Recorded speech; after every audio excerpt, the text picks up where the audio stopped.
a boy. Christmas brought so much joy.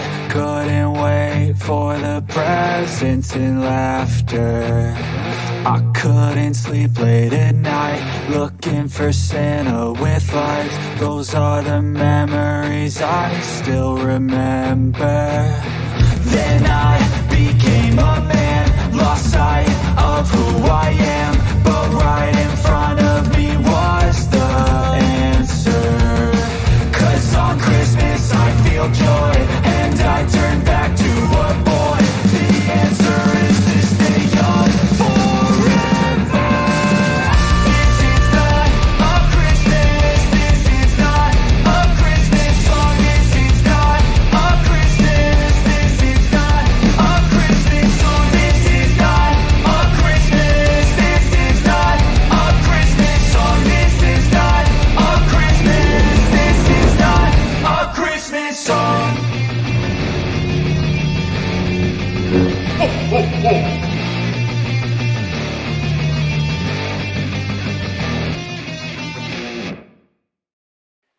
Hello, Star Wars fans. You know, there's just 89 days until Christmas 2023. Oh boy. And my PC is dead. And I blame Jason Ward. You know, Jason started having computer problems and things were going well. And then one day, boom, dead. That's so I'll just blame Jason because he's not here to defend himself. And if you guys were over on the makingstarwars.net live stream, Rob was giving me all kinds of crap over there. So it's Jason's fault. I don't know. I just having fun. You guys, I got the laptop up and running and I've got everything set up. Things are a little bit different. I don't have the background. I don't have the extra monitors. I've just got the one I'm looking at you all in the laptop one, which is below. So that's it. We're going to do the best we can to make the best of it and get this thing running. And this should be lots of fun. So just a couple of notes off the top. If this laptop thing works out, then we will try to do the show tomorrow, where we have a community stream. Let you all call in and talk about the things that you observed in the episode.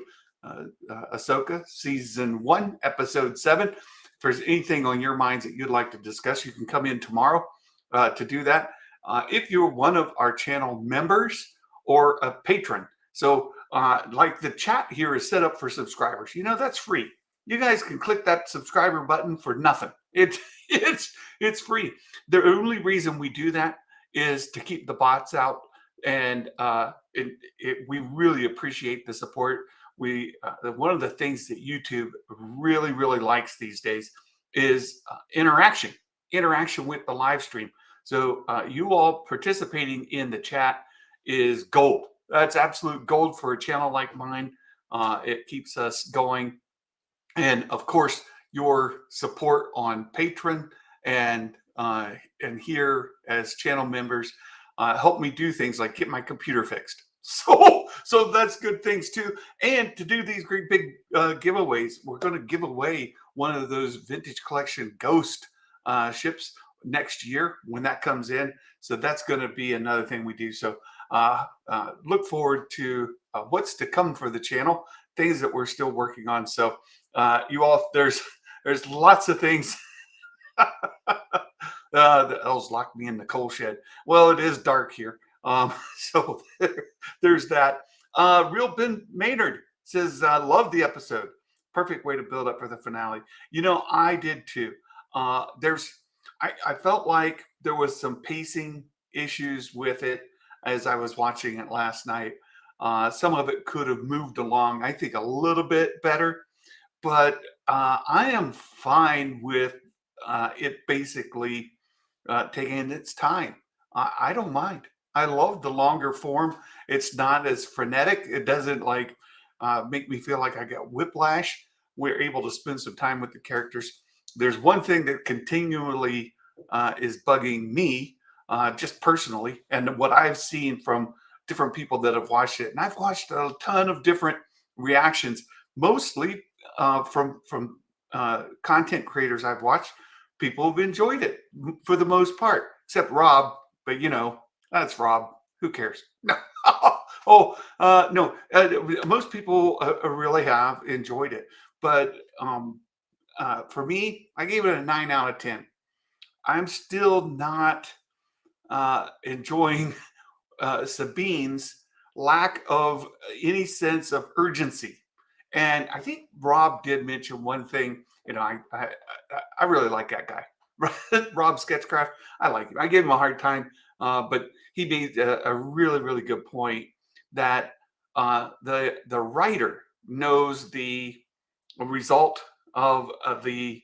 No, this not plain white. Look here, we've got Vader, we got a Death Star, we've got TIE fighters, right? TIE fighters. We've got X-wings here, X-wings. So there you go. But anyway, there you go. I revoked your membership. No way, Trinity. I would never do that. YouTube, that daggum YouTube. I would never do that. No, you gotta keep up with those YouTube things. Annoying. No, Rob made a good point. Look, Dave Filoni knows where the story's going. He knows what's going to happen.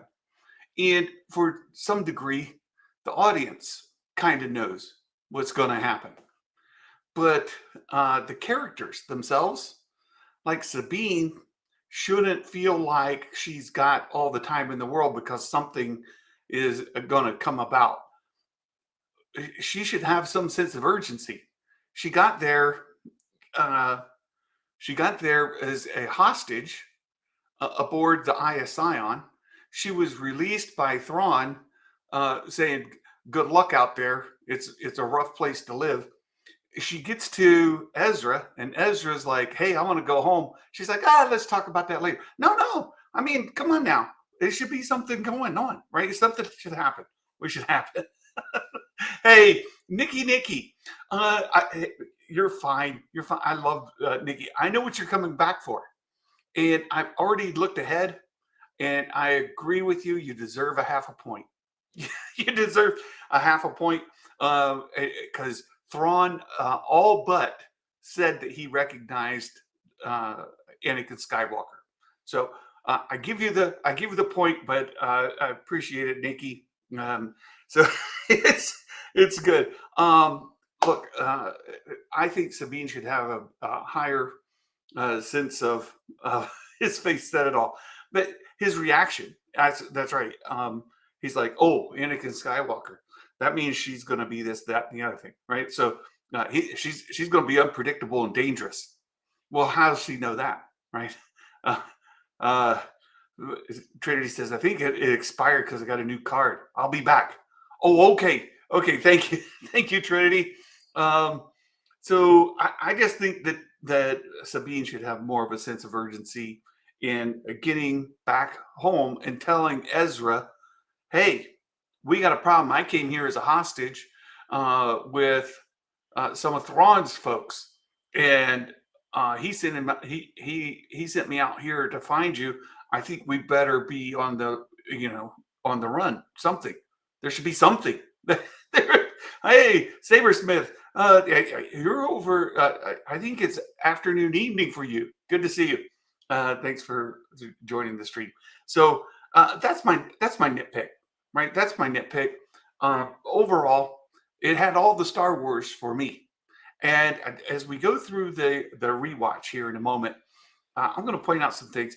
I think this one leaned into some original trilogy kind of member berries, which made it happier for me. And I will say this: the show as a whole is counting on the member berries carrying it. It is leaning heavy into them, and it's really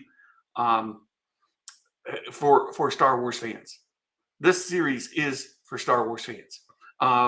For the casual folk who come along, it may not resonate with them quite the way that it does for those of us who have been here for the long haul. So there's that for me. Yeah, Uh, like real bin. I'm here for it. Bring on the berries. More, please. Make me a cobbler with those berries. I'm good with it. You know, we, nothing better than a berry cobbler. I'm just saying. It's all good. Bespin Bulletin. Hello. Hello, my friend. Good to see you here as well. And Bespin posted a thing on Twitter last night that I 100% agreed with. I retweeted it. Um, he had a really good take on the show. It was a good show. It was a good show. Look, for me, 9 out of 10, and I'm dinging it because of Sabine. It's Sabine's fault it couldn't get a 10 out of 10, but that's it for me. All right, so we're gonna try this. I've got everything set up on the laptop. We're gonna go ahead and hit play right here. Uh, you guys won't be able to hear it, but you'll be able to follow along. I will start the timer along as well, so you know about how far we are into the episode. When I hit play, I'm going to go ahead and let it play the recap, let it play the intro, let it do all the things, and then we will then we'll take a look at. We'll watch the episode together. I'll comment as it goes along, and as we get there, I'll be interacting with your chat. So the things that you guys send me, we'll discuss, and let's jump into the episode. I'm going to hit play, and I'm going to hit. There we go. I'm going to hit start, and there we go. So let me find my window again. Here we are. Here we are. All right.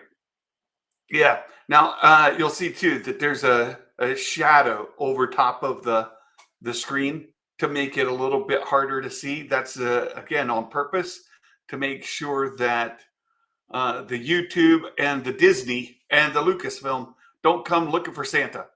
we're gonna make sure that that's the case. Hey, Vanessa, 26 months of membership, been here for over 2 years. Balin stays on Peridia, episodes 10, 11, 12. New story. Oh my goodness. Vanessa, I think you might be right there. I do think that Balin's, he really doesn't care much about Thrawn's agenda. It's like, that's your problem, buddy. I'm not in for that. I'm here for another whole thing. I'm out. You guys have a good life. See ya. So, if a star whale approaches Peridia, destroy it with prejudice. Hey, Mike Porter's headed to heart rehab. You guys, if you're not following Mike Porter on Twitter, what's wrong with you? You should be doing that. And Mike has gone through some heart procedures in the past. He's doing really well. The guy's living the life, and so we're privileged to have Mike Porter as a member of our community, and hope that the rehab goes well, my friend. Hope it goes well. Look, I appreciate the compliment, Mike, but I'm far from the best. I'm just a fat dude sitting in a basement. That's it. That's it. I'm just a fat dude sitting in a basement. Here we go. We kind of thought that this might happen when we did the preview the other day. Yesterday being the other day, we talked about this. We talked about 3PO being in the episode, and that would bring us back to Coruscant with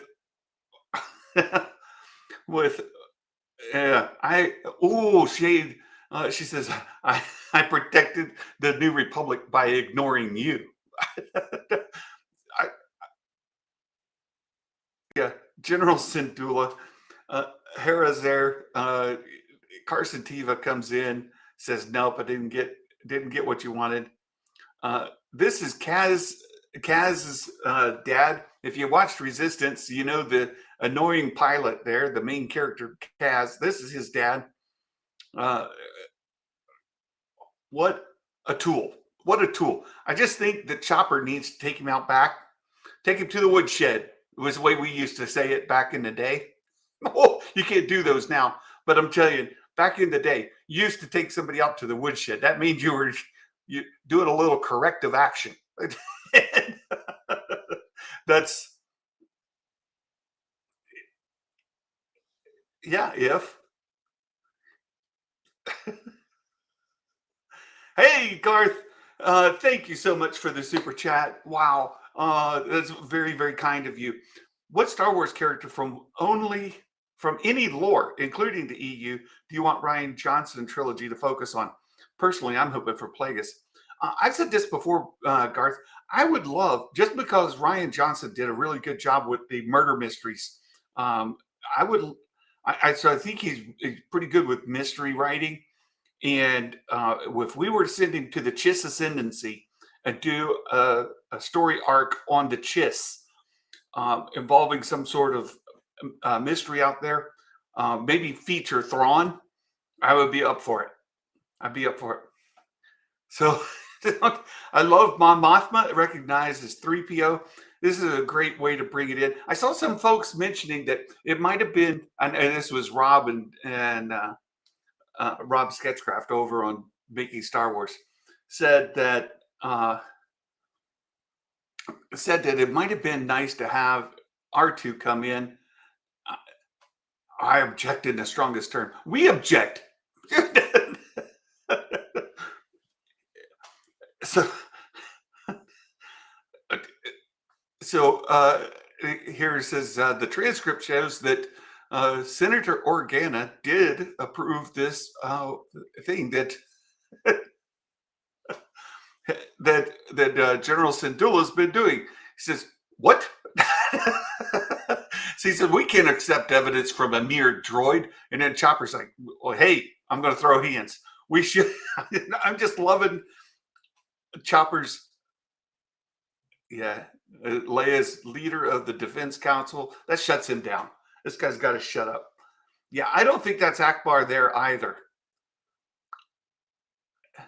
I don't think this is Akbar here. I think, yeah, no objections. Court dismissed. A mere droid. Even 3PO's like, that's offensive. And I really like the reference to The Mandalorian. What happened out on Navarro? Hey, good to see you guys. What are you and Leia playing out? Yeah, she agreed eventually after the fact. And of course, Mom Mothma's not going to argue about it.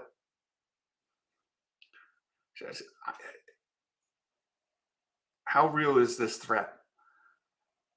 So Mom Mothma's at least taking the threat under consideration. She's just not dismissing it offhand. Said we have to consider the worst. Does that guy oppose Hera? Does his uniform look like original Star Trek Klingon?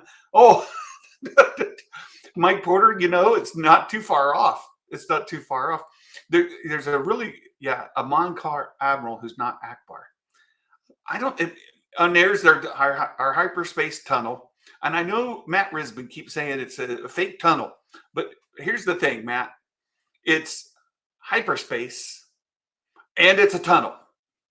There's no question that these star whales, the Purgle, are in hyperspace. That's been established. And that's a tunnel. So it's a hyperspace tunnel. And we finally get the rest of the dialogue. Grievous, Asajj Ventress, and Count Dooku.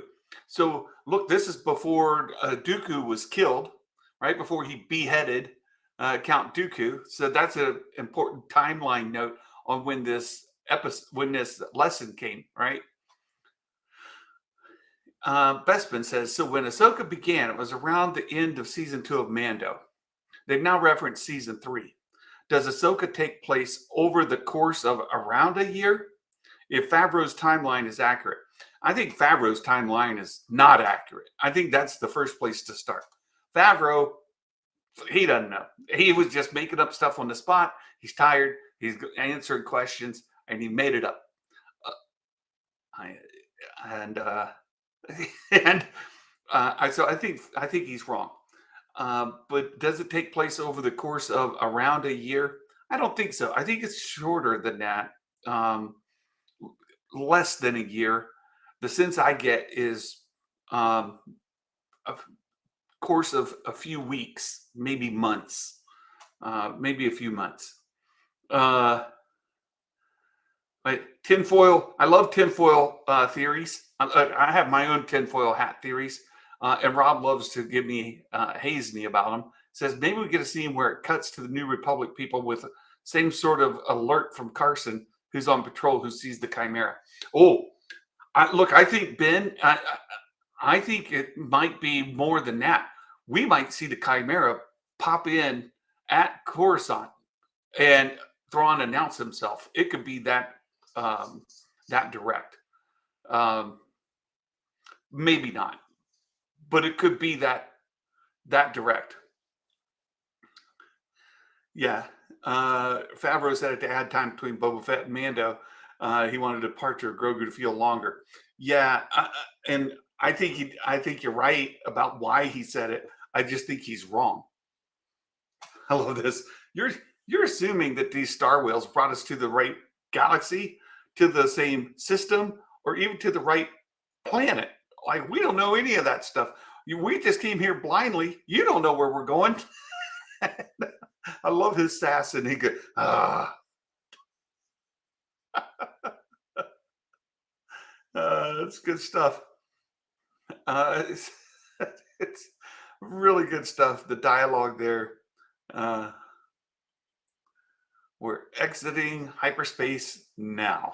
And they come out. Now we know that he said Thrawn told the Night Sisters or the Night Mothers to attack them with prejudice. Now, there's a thing coming right here where all these mines are set. And people are thinking that these mines came from the Chimera. Hmm, not so fast. Not so fast. Those mines could have came from the IS Scion.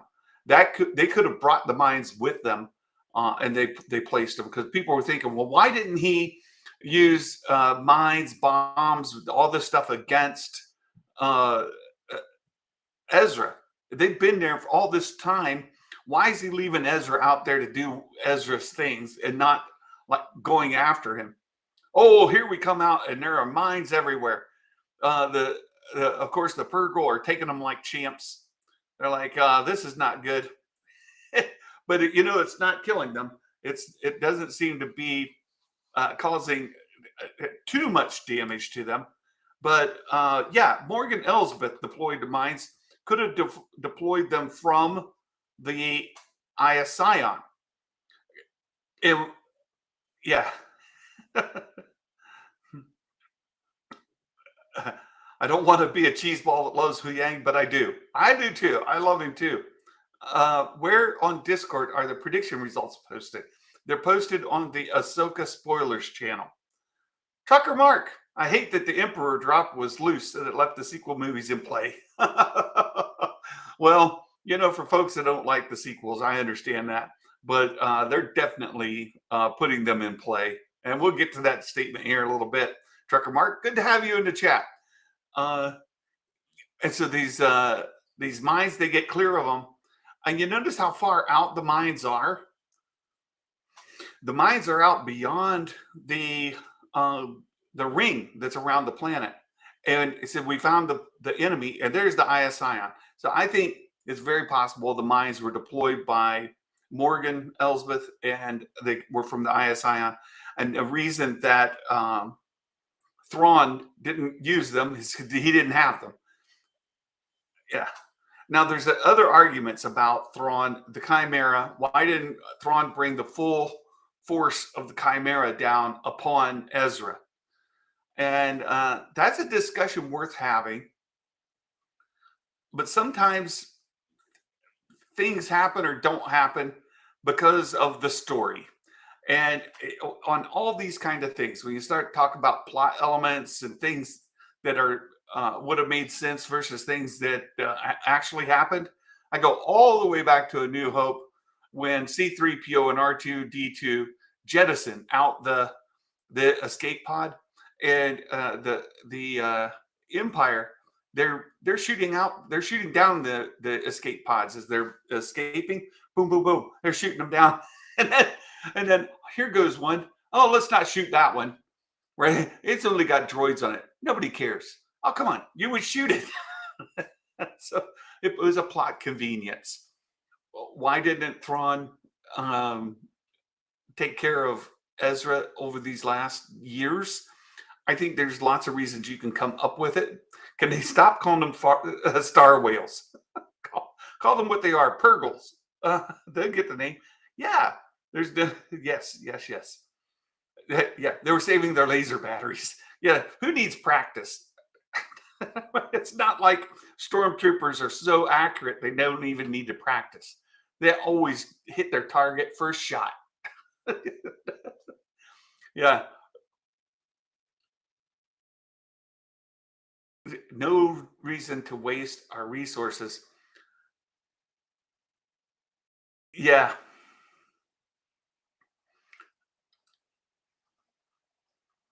they're very good at hiding. They've been practicing that for years. They're accurate enough for government work. That's true. That's true. Unpredictable and quite dangerous. So this is Nikki's bonus point that he is acknowledging that he knows who Anakin Skywalker is because he knows what kind of Jedi that's going to make Ahsoka. Right?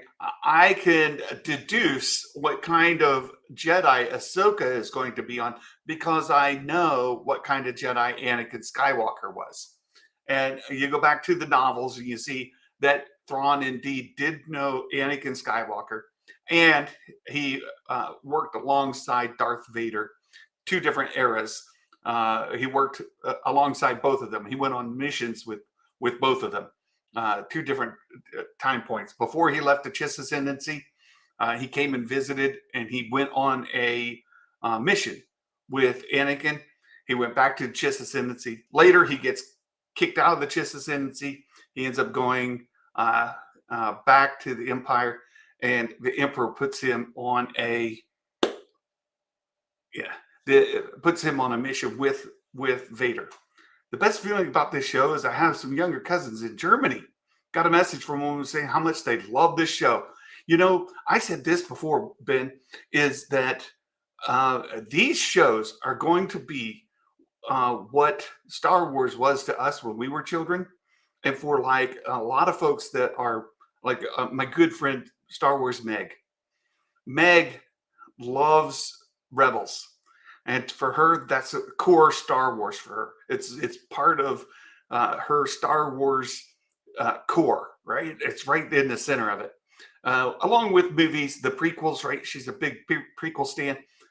But for children today who are growing up with their parents showing them these shows, this is going to be their Star Wars, and they're going to be able to rewatch it, and they're going to grow up with it. These characters are going to be the ones that they have fond memories of, and it's going to be great.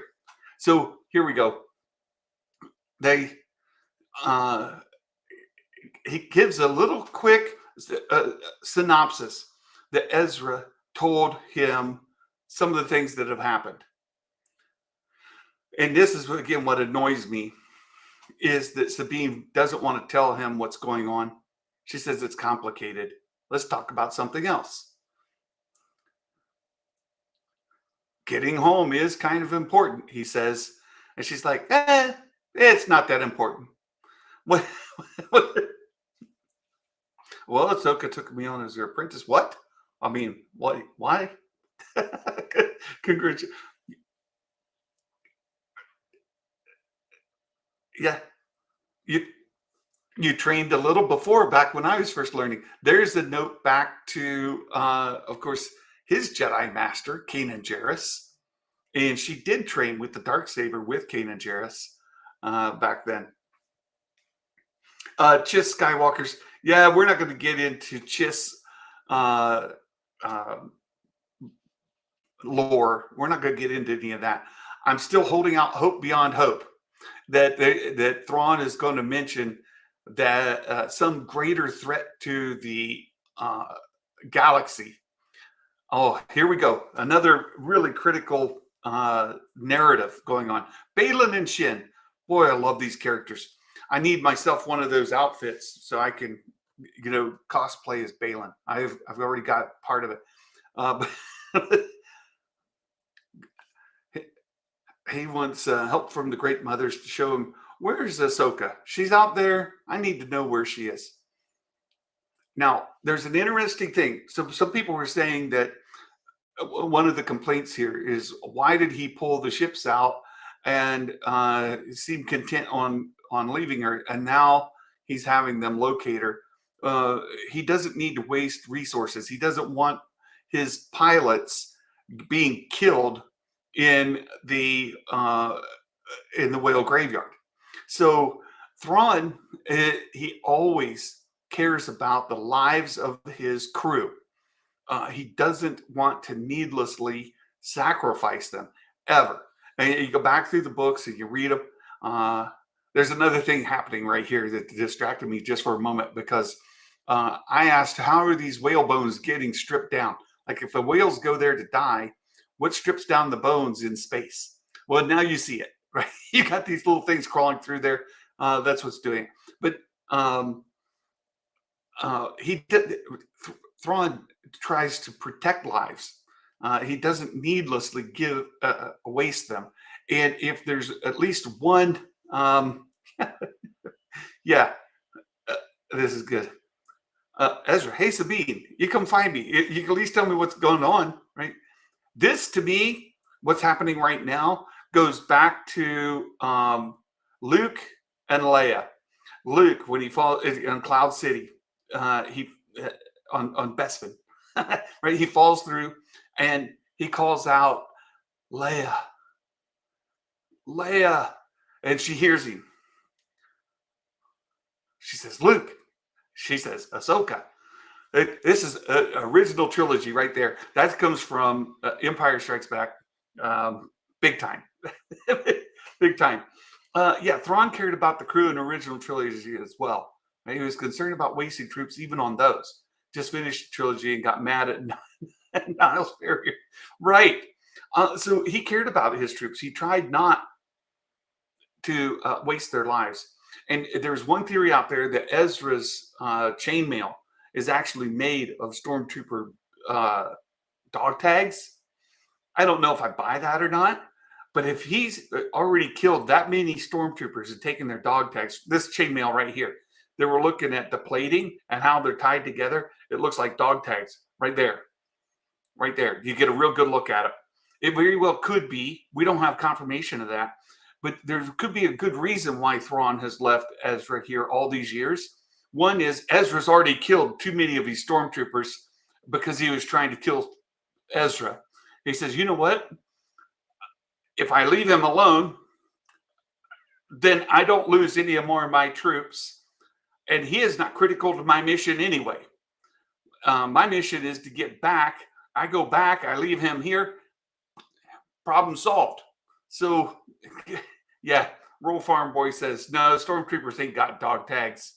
Yeah, I was just saying that was a theory. Yeah, we flushed her out of hiding. No, he doesn't. You know here, flushed her out of hiding. Now we just want to follow her. Yeah, take the fighter group, have them re-engage. So the fighters come chase. Garth says, do I need to read the Thrawn trilogy? I'm digging this character, but I hate reading. I'll tell you what, Garth, I would get myself a public library card. Those are free.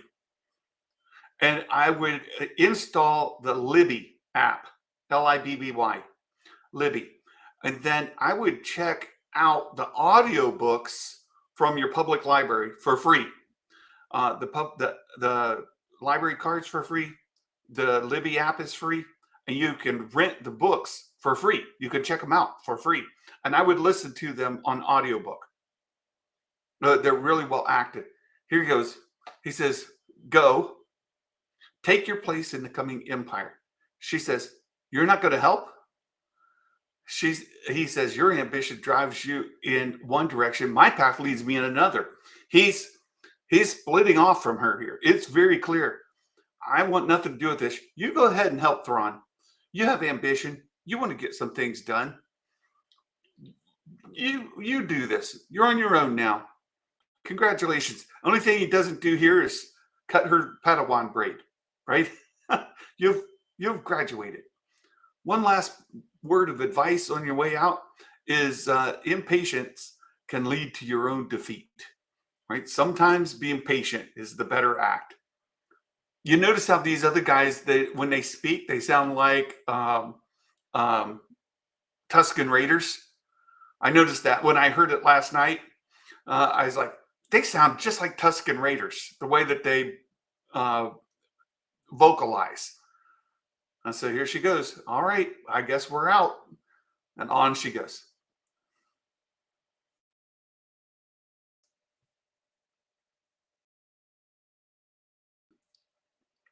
Two gunships to assist the mercenaries. Mercenaries, Balin and Shin. Of course, Balin doesn't go. They're there to assist the mercenaries. So here are the gunships. These are cool. And I saw Baymax mention he's wanting one of these in TVC already. Baymax, you haven't even got your ghost yet. Calm down. calm down. You'll get your TVC ghost first. Then you can start asking for new stuff. All right, now we start the shooty. Interesting thing here is this reminds me very much of the old westerns. You've got the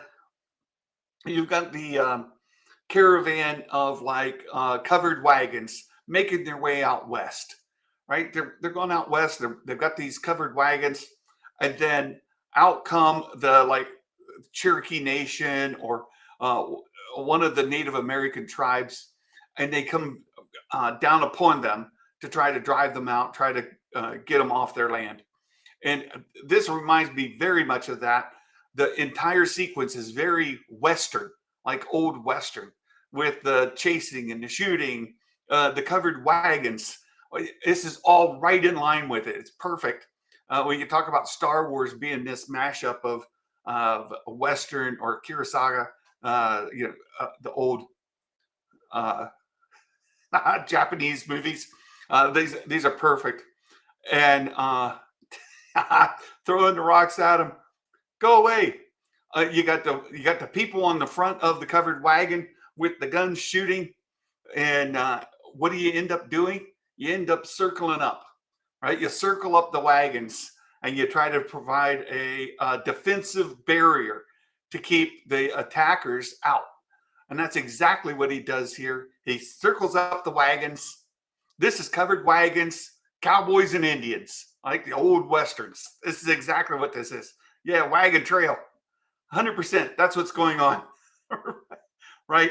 This is, it's very clear exactly what this was. I was like, oh, we've got an old Western going on here. There you go. The wagons are circled. Get the women and the children put inside back in the Westerns, right? So he's saying, take these smaller creatures and get them inside. You also have the Sabine's pet wolf rat dog thing in there. And look, there's Balin. He's watching from afar. Meeber Gascon's cousin in a half shell. I was just trying to reach out to Johnny at All New Nerds again to give him a hard time about these Meebers out here. Meeber Gascon's long lost ancient relatives.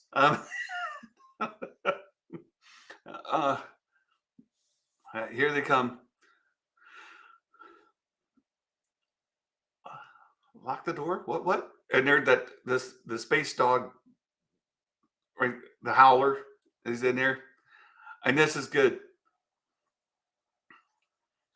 So I like this part here where Ahsoka's like, all right, we're not going to land. You're going to fly over, and I'm going to jump out. This is really good. Classic Ahsoka. You go back to go back to season 7 of the Clone Wars, where she jumps out of the ship as it's going overhead. This is right in line with that. The only thing she didn't do here is the landing. She didn't do the Ahsoka landing with the sabers, but this is perfect. Here she goes.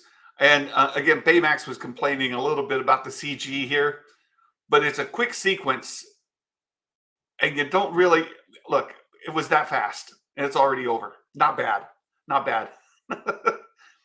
And here she goes. You gotta talk with her friend Balin. We're gonna have a rematch with him. That's a surprise. This is not Balin's mission, by the way. He wasn't hanging back to talk with Ahsoka.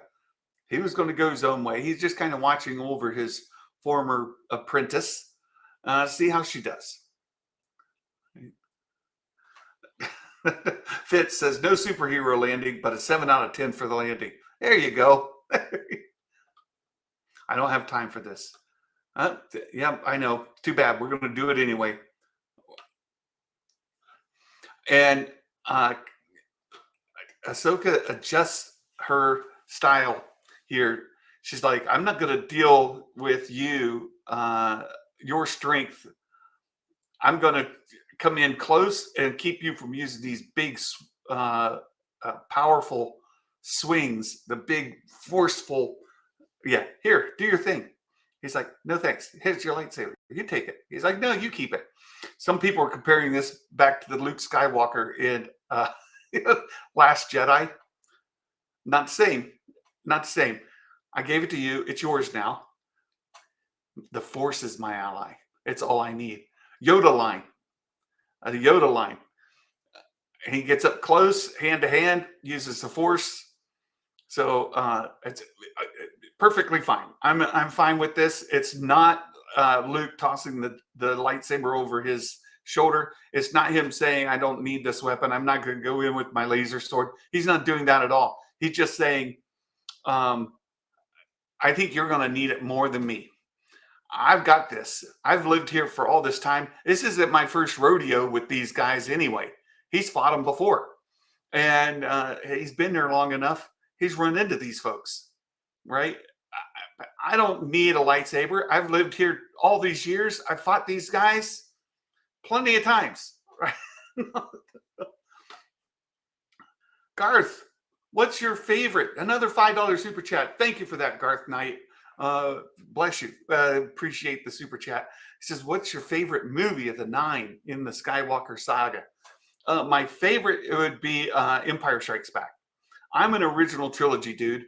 The OT, when I was 10 years old, 1977, July of 1977 was my birthday. I turned 10 years old, and I got to watch New Hope. At the time, it was just Star Wars. In the theater, changed my life. Not looking good for you. She's realizing I can't fight these two. All right.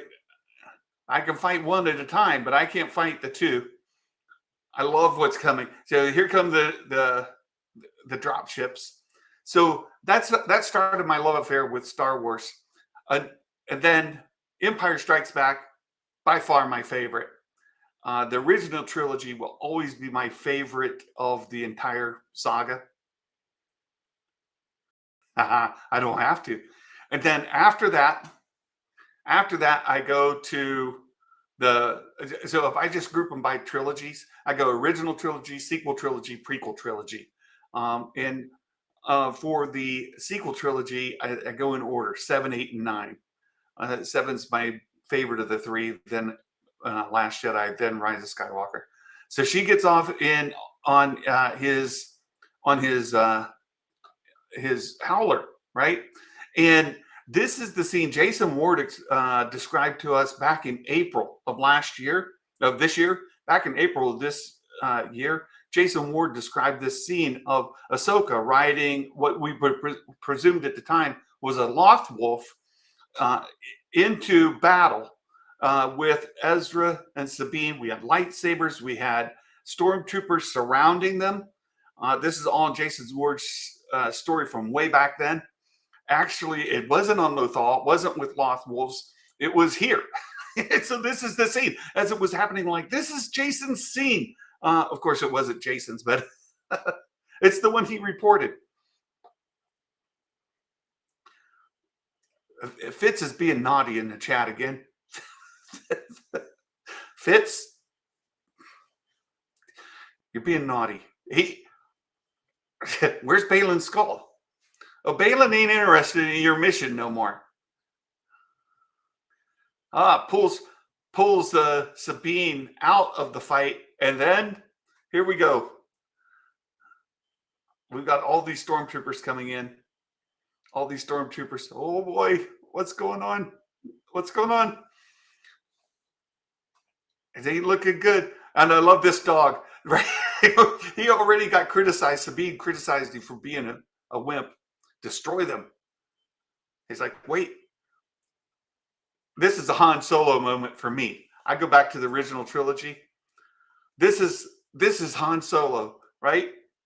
Hey, wait, don't.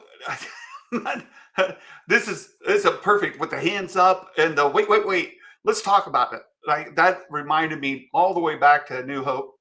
That's a Han Solo moment for me. I know a lot of people say it's perfect Ezra, but for me, it was great. I hope I survived long enough to see the outcome. Well, they're back together again. That's good. So Sabine's taking out some of these troopers. And there was a question about these troopers. Are they undead troopers? Right? What's the Night Sister wrapping on them?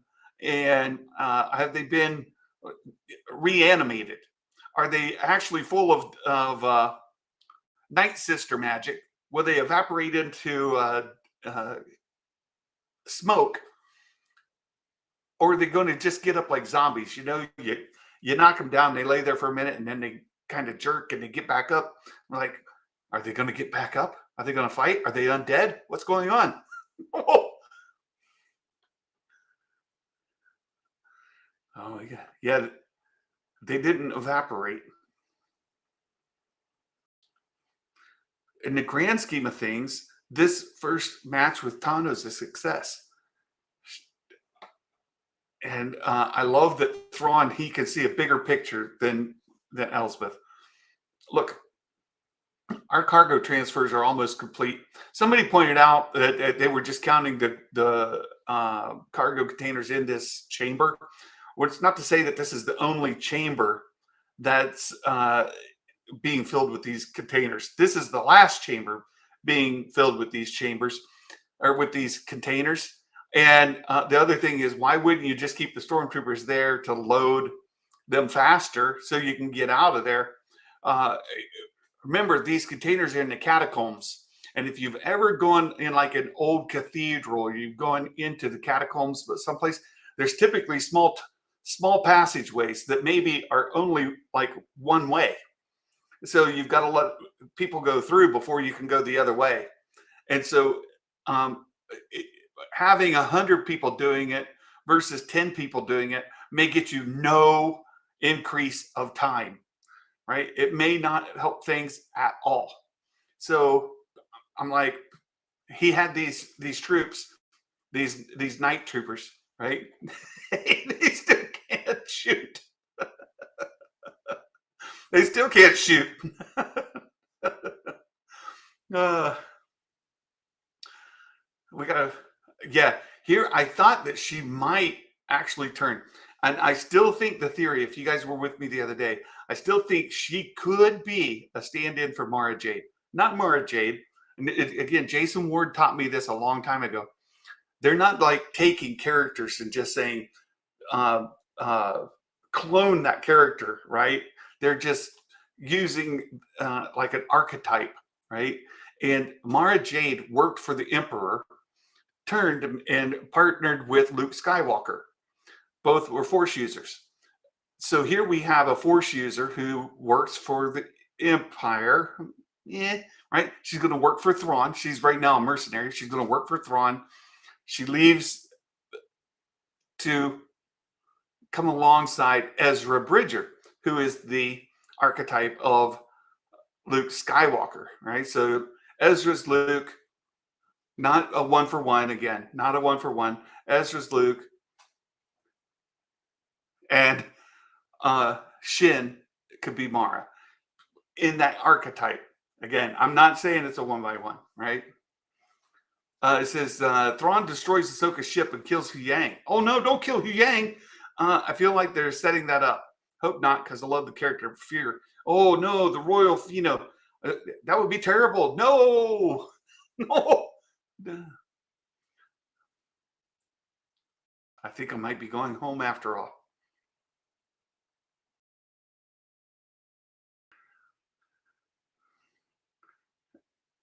Hey. And so that's it. So what's in the coffins? Oh, what's in the coffins? We all want to know. All right, so I'm going to stop this. I'm going to stop this. I need to stop the timer. Stop the timer. And we'll keep going, right? Give Luke a girlfriend. Give Ezra a girlfriend. That's what you mean. Aggressively relax. Give Ezra a girlfriend. Give. I think that Shin is on the Mara type. She is on that kind of thing. Are they definitely coffins? I don't know. To me, it seems like gold is prevalent here. It could be precious metals that they've accumulated here to spend there because they need to come back with some money. Right? They need to have something to build a new army with, and they've got all this money. It could be coffins of other Night Sisters who have passed because it was in the catacombs, typically beneath a say a cathedral, right? The catacombs underneath a cathedral or a castle would hold the coffins of the deceased priests or kings or queens, right? The royalty. They would bury them or kind of preserve them, store them in the catacombs beneath the castle or the whatever it is, right? So in this case, it makes sense that the catacombs, what's stored in the catacombs beneath this place where the Night Mothers are, would be deceased Night Sisters who they're going to take back and maybe take them to but to either fight with Thrawn or to go back. He's made a deal with them. I'll take them back so that they can go be put to rest with other Night Sisters. I don't know. I tend to think that they're probably coffins. Probably coffins. I'm not convinced of it yet, but that's my thought. That's my thought. Yeah, Dathomir. That's what I was thinking. Brian Kelly. He could be taking them to Dathomir. And one thing that we saw in this episode as well is that that Morgan Elsbeth was chanting the spell as the Night Mothers had that triangle and were coordinating Ahsoka, right, getting her coordinates, right, triangulating on her coordinates. Morgan Elsbeth was chanting along with. So it's very possible that Thrawn and Morgan will go back, perhaps with Shin, perhaps not. I'm not convinced of that yet. I don't know. Like, how quick will Shin turn? How quick will she join Ezra, for example, or will she? Like, these are things unknown. So if that's the case, yeah, perhaps she's memorizing the spells to use them. Right? There's all these kind of questions, but it's possible that the Night Mothers stay, and that she goes back, and then they go, and she would resurrect them. Maybe not even the Night Mothers. Very curious about how this whole situation is going to resolve next week. And look, by all accounts, season 1 of Ahsoka is not going to end the story. It's going to continue. We've got tie-ins. We've already seen them tie-ins to the Mandalorian. We've got some tie-in to the Book of Boba Fett, the Mandoverse as a whole. and a lot of these things that are being set up in the New Republic, we had some of it built here as well, right? Uh, Garth Knight recently spent $80 on DVD copies of the OT theatrical cut to avoid all the nonsense. You know, that's one of the things on my wish list as well, Garth Knight, is to get the original trilogy theatrical cut, original theatrical release, um, before before George went back and did special editions and re-released them. I want to get the original theatrical release cut of the original trilogy. That's what my, when I was 10 years old in 1977 and watched in the theater, I don't have that now to just go watch. I would love to have that to go watch, right? I would love to have that. Yeah, there are the D. Well, there's I think two different major projects that have tried to restore the original theatrical cuts. I think one's called Harmy's. I may have that slightly off, but anyway, yeah. Michelle, hello. Seriously, they need to re-release the originals as they were. Amen. I agree. That needs to happen. That needs to happen for old dudes like me. And I want to relive when I was 10 years old sitting in the theater. I want to be able to show, I would love to be able to show my kids, this is what I saw. But I can't do that. I can't do that. So what's Morgan's role now since we met the Great Mothers? How dispensable is she? Well, one thing we know is Thrawn doesn't see anybody as dispensable. Thrawn wouldn't cut her off as dispensable. However, he may say, your service with me is fulfilled. Have a good life, right? He may release her with these coffins. She may reintegrate with the Night Mothers. I still don't know if the Night Mothers are going to go back with Thrawn or they're going to stay. That's unclear to me. I'm not sure about that. So I want to get into the predictions.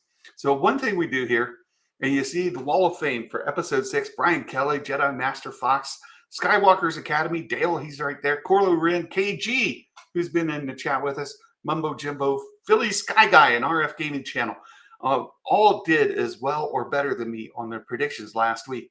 So for every episode, we have these predictions. Oh, let me ask you guys a question. One more question as I get this ready to share. I want to know your answer. If they release the finale in theaters worldwide, wide release, one viewing only, next Tuesday, and would you go buy a ticket to watch the finale in a theater where you live to enjoy that with other fans? Would you buy a ticket? Would you buy a ticket and go watch it in the theater? That's what I want to know for the finale. Right? And I'm going to set this up to share my screen. Real Ben says, yes, immediately. Me too. Michelle says, hell yeah. Mumbo Jimbo, I would. Heads up before you share your screen. No. Don't show me the warning. I understand. Let's go. I want to share this tab right here. There we go. Town of Mr. Ripley says, absolutely. Right? Yes. Fitz says yes, but won't be over here. Hopefully it would be, right? Skywalker's Academy. Santa's mad because I called a 5-pointer into prediction. Well, we're going to get there right now, Dale. So let me show this on the screen. Put myself down in the corner here. And Brian Stone, yes, but other people might be mad at me streaming Vader's Lair. Doing a watch along. The Royal Fino, yes, I'd definitely try. My girlfriend would probably veto it. Well, I'll tell you this, Mrs. Claus would probably say, fantastic. You can go by yourself and then I can watch whatever I want. I don't have to watch it. She's not that much into it. Baymax says, I hope Thrawn isn't one movie and done. He needs to be the villain of at least a trilogy of movies. Don't waste him on 2 Disney Plus series and a one-off movie. Baymax, this goes back to a question that came up earlier in the stream. I would love to see it culminate in a movie with Thrawn. So he's in Ahsoka 1, Ahsoka 2, Mando 4. Possibility of him showing up in the Skeleton Crew, although maybe not. I think the Skeleton Crew is going to go to the galaxy where Peridia is, based on the leaks that we've had. But I don't know that Thrawn's still going to be there. Right? He may already be back when they get there. I'm not sure the timing of it, how it overlaps with this. I know it's still part of the Mandoverse, but let's say he's in Skeleton Crew as well. So you get Ahsoka 1, Ahsoka 2, Mando 4, Skeleton Crew, and a movie, all with Thrawn in it as an antagonist. I'm not even going to say villain, right? And then I'm going to say I would love to see that culminate in the movie and him go back to Chiss space. And let's put Rian Johnson in charge of a trilogy of movies in the Chiss ascendancy with Thrawn. That's what I want. That's my that's what I want. But I know a lot of people would be grumping because they hate Rian Johnson that much. But hey, someone will say, "May the Force be with you." RF Gaming says, in fairness, if Thrawn was a George Lucas villain, he'd barely last a single movie. That's true. Look, we go through the prequel trilogy, right? You got a villain per movie, and I know there's a thing with it and all that. But somebody says, "May the Force be with you." I say the answer to this is no. That did not happen. So everybody who said no gets a point. We match the contents here. And let me there we go. Well, what happened? I must have missed the button. Okay, let's try again. No, get a point, match, replace all. There we go.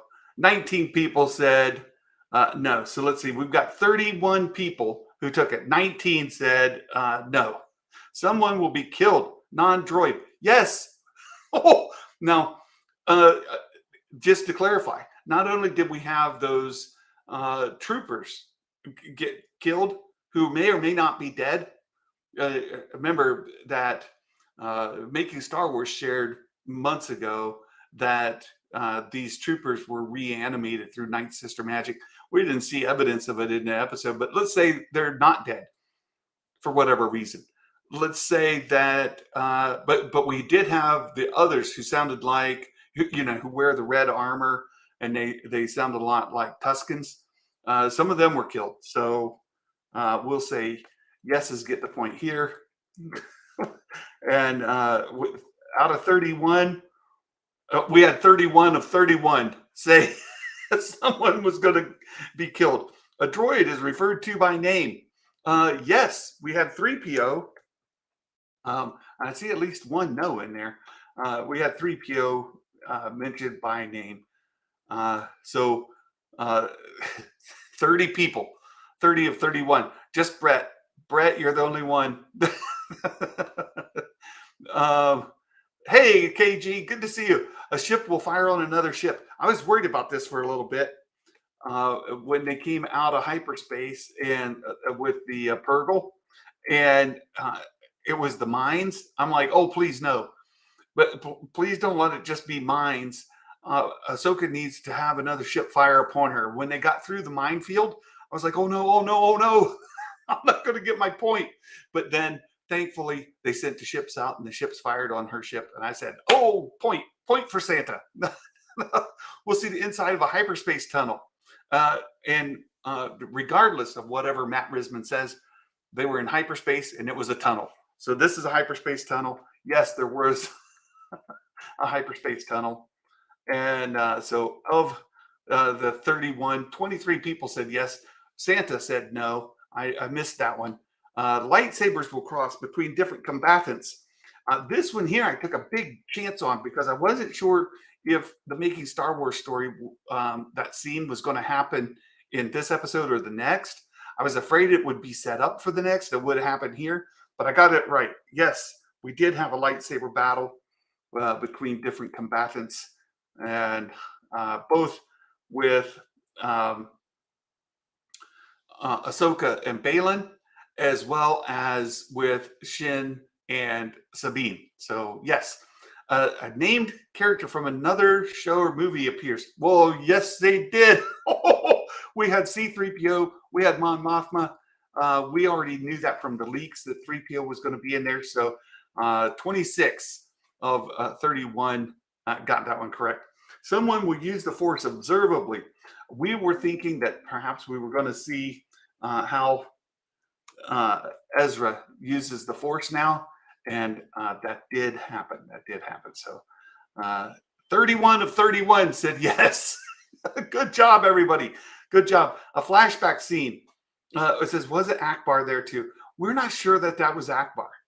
There's divided thoughts on that. Maybe it's Akbar. Maybe it's not. We're not sure. A flashback scene. No flashback scene. I don't think we're going to get one. There's not been one in the entire series. 17. Whoa.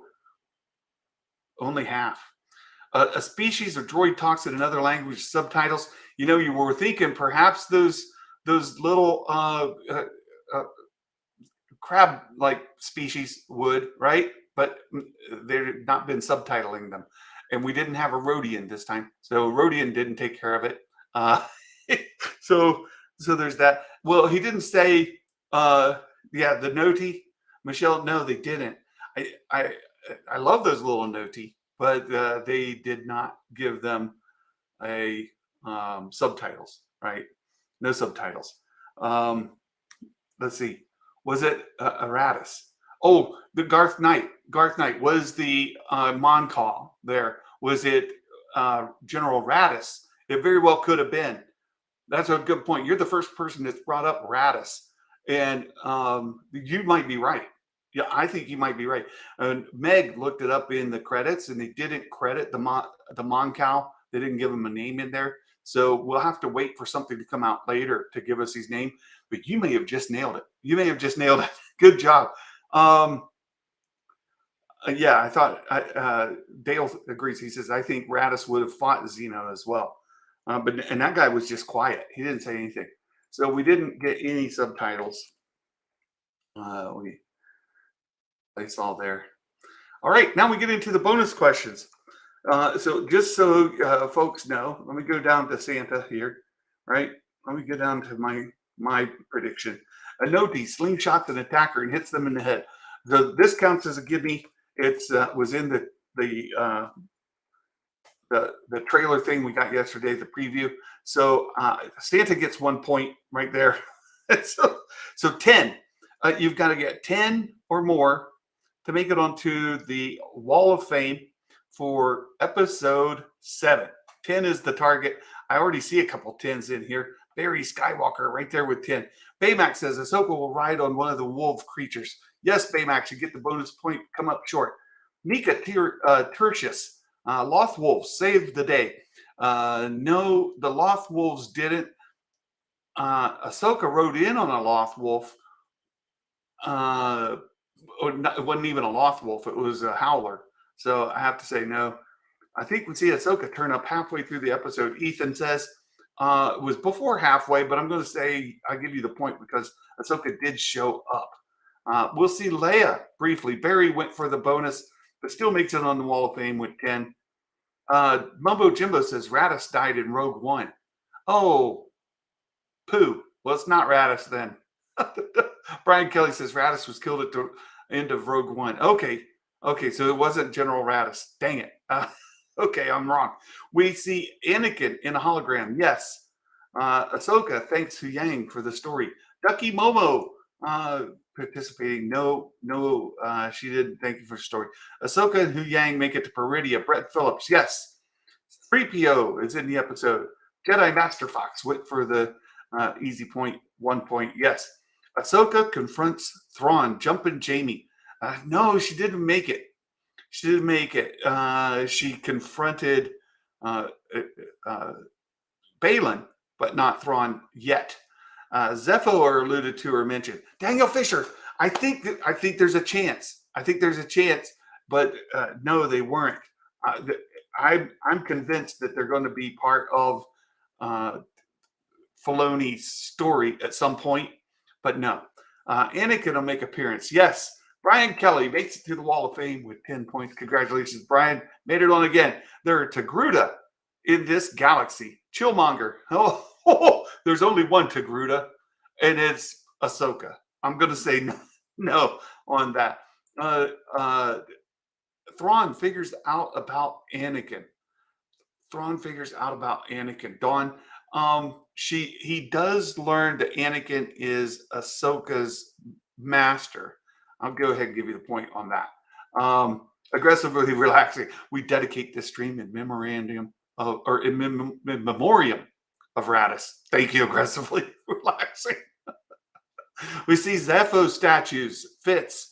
No Zepho statues. But boy, it could have happened. Sam the Sham. Ahsoka's ship will be attacked. Oh, yes. I hit the wrong button. Yes, it was attacked. So 10 out of 10. Good job on that. So here's Dale says he went for the 5-pointer. Baylan and Shin show up before Sabine tells Ezra she messed up his plan to get to Peridia and find him. Oh, you're right. Dale, you're absolutely right.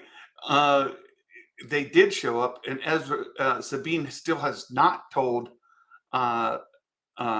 Ezra about what's going on. There you go, 5-pointer for Dale. 13. 13 out of 10, or 11 if you count the bonus point. Good job, Dale. Griff says Ezra uses his new abilities. I'll give you that point. With C3PO, Corlo Ren, yes.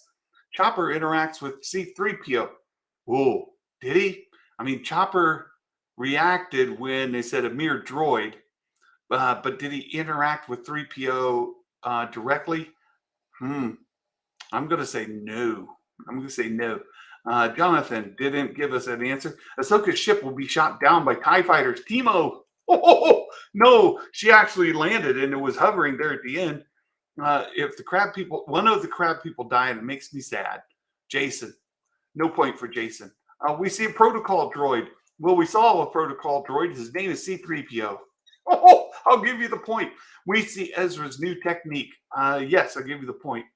C3PO, yes. Nikki. Now this is Nikki. She was going to fight for her point. I'm going to give it to her. Thrawn will mention he knew Anakin or Vader. I give up.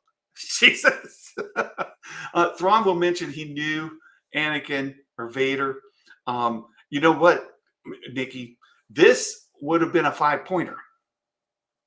This would have been a 5-pointer because it wasn't in a leak. It wasn't in a trailer. And it's not a gimme kind of thing. So, Nikki, instead of giving you a half of a point, I got to give you half of 5 points. So I'm going to give you 2.5 for that one. I'm going to give you 2.5 points for that, Nikki, if you're still hanging around. 10.5 for Nikki. Oh, you made it. Ahsoka and Ezra will meet up.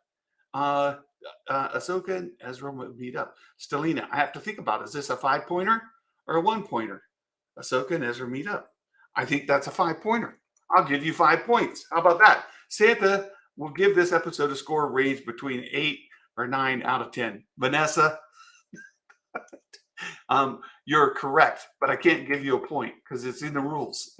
It's in the rules. Can't give Vanessa a point. Love you, Vanessa. Thanks so much for being here for the channel. You've been fantastic. There you go. Baylan keeps his word to Sabine. No harm will come to you. Baylan keeps his word. Well, that's true.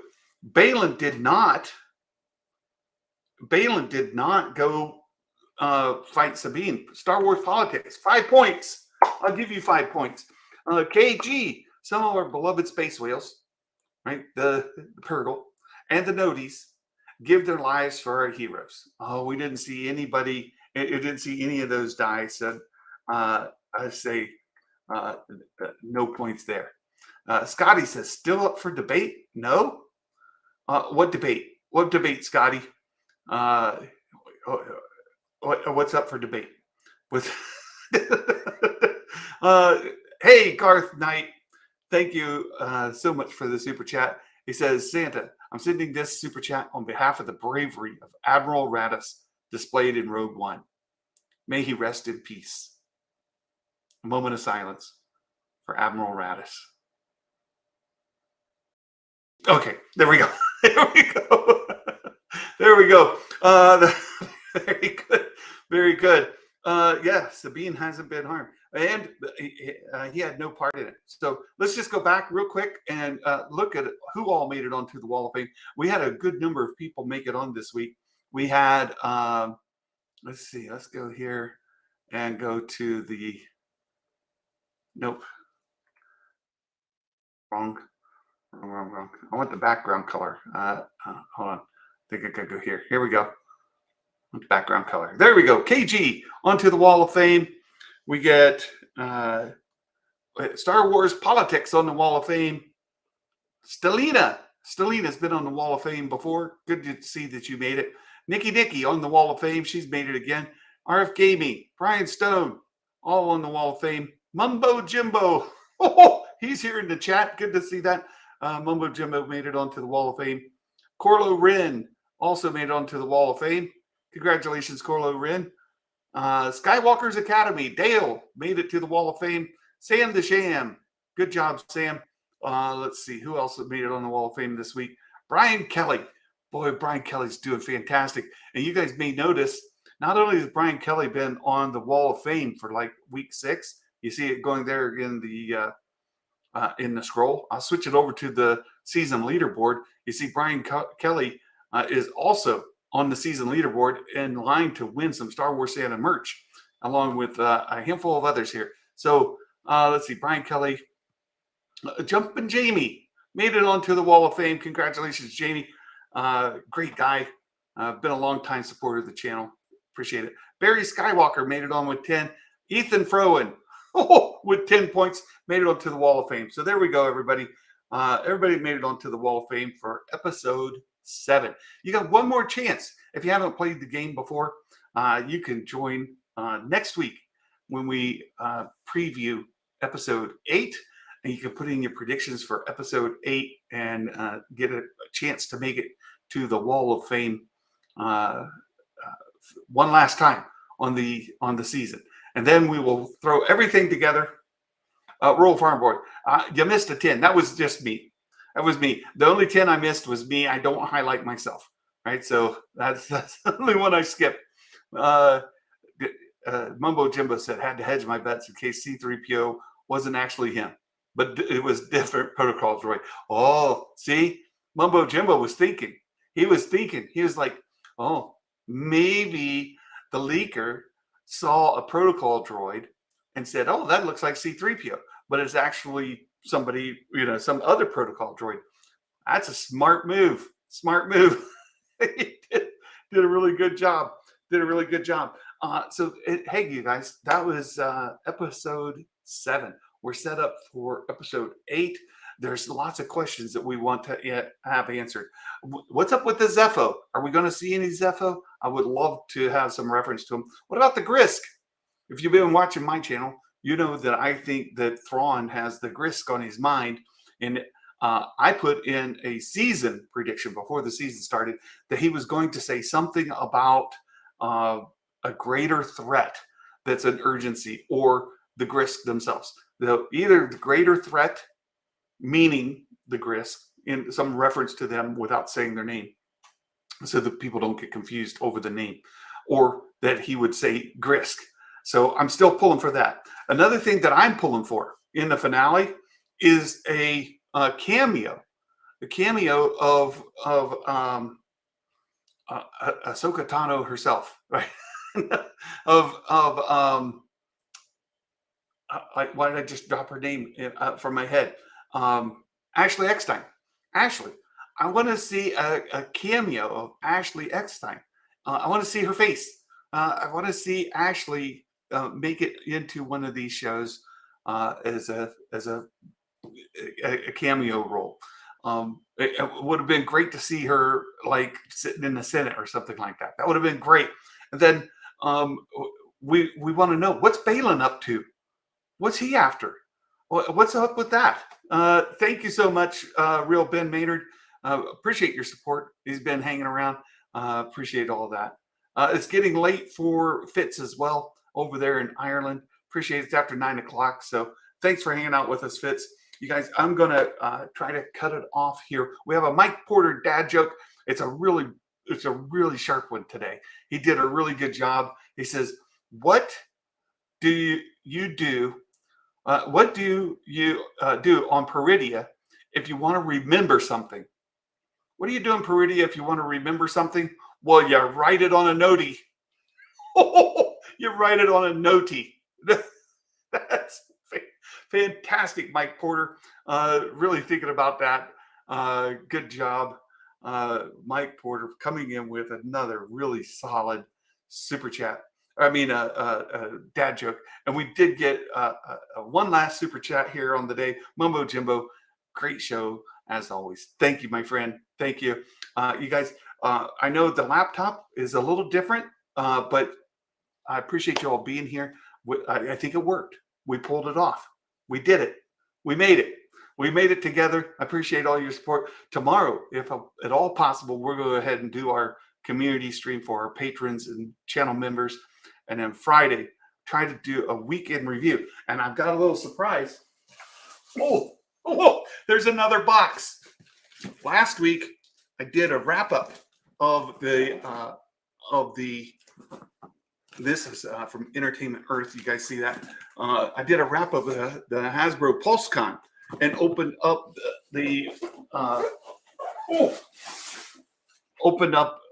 Boba Fett's throne room, and I have that put together. So that was fun. This Friday, I'll open that up and show you all what's in there as well. So they're very good. Ooh, a box. All right, you guys have a wonderful day. Thanks once again for being with me. I hope you have a fantastic evening. I can't wait to talk to you about Star Wars again next time. And until then, my friends, Merry Christmas, and may the Force be with you always. Bye-bye.